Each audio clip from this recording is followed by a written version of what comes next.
Back sa ating channel mga kaibigan, masaya tayo na nakadalaw na naman kayo sa channel ko. Meron tayong repair ngayon at isang tutorial din sa Plardin na 14 inches na CRT TV. China TV lang to siya, no mga kaibigan. So ang issue niya nito ay meron siyang horizontal line. Gaya nito pagka in-on natin, no, pindutin ko na ang on. Tapos yan, nag-on na. Tingnan natin yung screen niya. Yan, makikita natin, no mga kaibigan, na meron siyang horizontal line. So ano ba yung step by step na process para matrouble natin ang ganitong issue? Okay, samahan nyo ako sa pagre-repair nito. Ito na, nabuksan na natin, no mga kaibigan. At syempre pagka ganyan na trouble, no, meron siyang horizontal line. Ang pupukusan natin ang kanyang vertical section. So saan ba dito yung vertical section niya? So dito banda, ito yung vertical section niya, no. So ito yung vertical IC. Tapos ito namang wire na black and white papunta to sa kanyang yoke. So ang gagawin muna natin nito ay mag-voltage checking tayo. So kung titingnan natin yung likurang bahagi niya, ito yung sa vertical IC. So dito na mga circuit, ito na yung sa vertical niya. So kasama na yung mga supply. So, sa pag-checking sa kanyang voltahe, no, so nakahanda na ang ating multi-tester na digital. Nakaset na yan siya sa 200 volts DC. So dito tayo sa kanyang pinagkukunan ng supply. So dito na lang tayo mag-umpisa, hindi na tayo dyan sa primary, no, sa ating power supply. Ito yun dito sa output. Ayan, kung makikita natin dito, meron tayong apat na diode, 1, 2, 3, 4. So apat na diode, no. So saan ba dyan ang supply sa kanyang vertical IC? So ito yun siya, no mga kaibigan. Itong pangalawa, kung galing tayo dito, ito yun na diode. So, kasi ito na diode papunta to sa kanyang B+, ito sa pinagkukunan ng vertical, at ito naman papunta sa kanyang system, at ito naman sa kanyang sa sounds niya, no. Dito tayo sa kanyang sa vertical. So kung meron ba, yan, nakatutok tayo dyan. Tingnan natin dito. So meron siyang 25.3. Okay, tama. Tapos so dito tayo pag sa kanyang vertical IC. So sa kanyang vertical IC, meron tayong nasusukat na 24.5. Tanggalin ko lang muna yan, tapos papalitan natin. I-update ko lang kayo kung ano ang resulta kapag napapalitan natin tong vertical IC niya. Okay?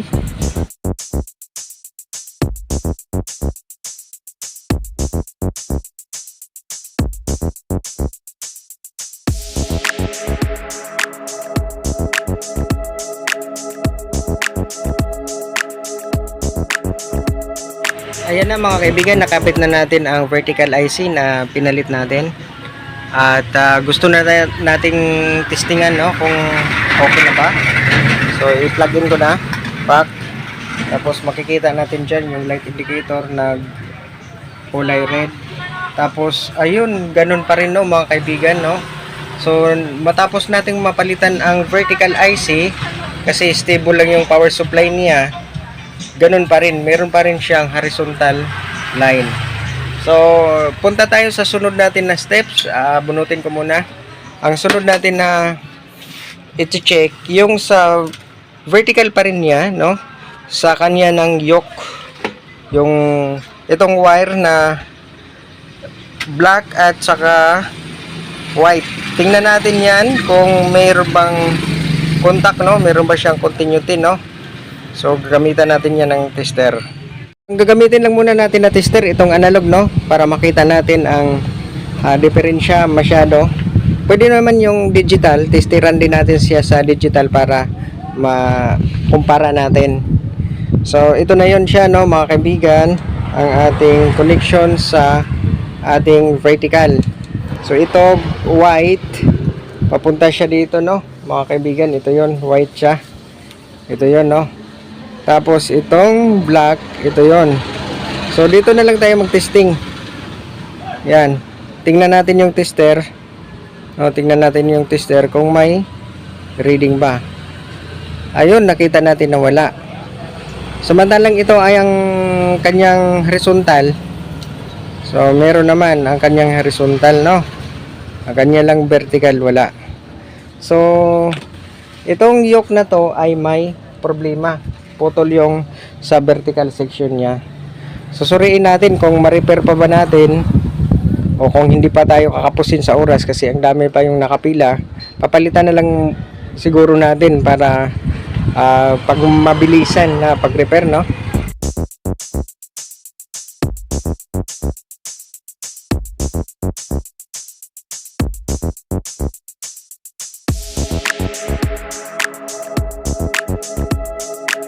Sa wakas, nakahanap din tayo, no, mga kaibigan, ng yoke na pamalit. Ito yung sira natin at saka ito yung kinuha natin galing sa TV na Panasonic din na CRT.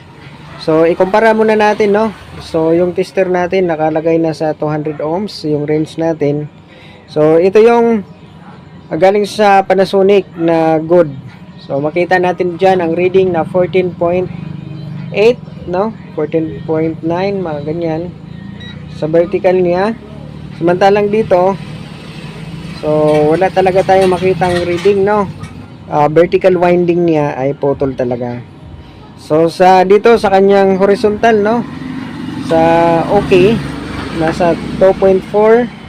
Samantalang dito tingnan natin, no, 5.7. So depende lang man yan sa winding dyan, pero itong reading na to okay naman sa maging sa vertical siya or sa horizontal.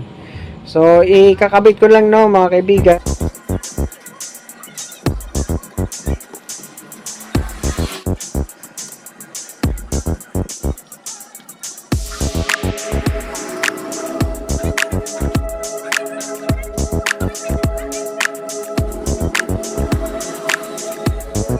Ayun, nailagay na rin natin, no, mga kaibigan, itong yoke na nakuha natin sa Panasonic na CRT 14 inches na TV, no. At yung connection niya sa horizontal to at vertical na ikabit na rin natin dito sa kanyang board. At yung cable na lagay na rin natin sa kanyang tuner at gusto na natin itong testingan. Okay, salpak na natin tapos tingnan natin dito sa kanyang screen. Ayan, no. So wala nang horizontal line, no, mga kaibigan, natanggal na siya ang horizontal line niya. Pero alam nyo ba, mga kaibigan, nung pagkabit ko ng yoke na yan, nag-adjust pa ako kasi yung sa projection niya mas malaki. So nagpalit din ako ng kapasitor niyan para lumiit itong kanyang projection at nag-adjust din tayo sa kanyang service mode, no, gamit itong remote sa universal. Horizontal line yung issue nito, so nasolve natin yon sa pamagitan ng pagpalit natin ng kanyang yoke, kasi yung sa winding ng kanyang vertical sa yoke niya ay sira pala yon. Okay, hanggang dito lang po, no, mga kaibigan. Kung ito naman ay nakatulong ang video ito, pakisuyo lang po na mag-subscribe tayo sa ating channel bilang tulong na rin nyo po sa amin bilang maliit na YouTuber. At ganoon din po sa pag-press ng like button at maging sa notification bell. Hanggang dito lang po at maraming salamat sa inyong panonood at ingat!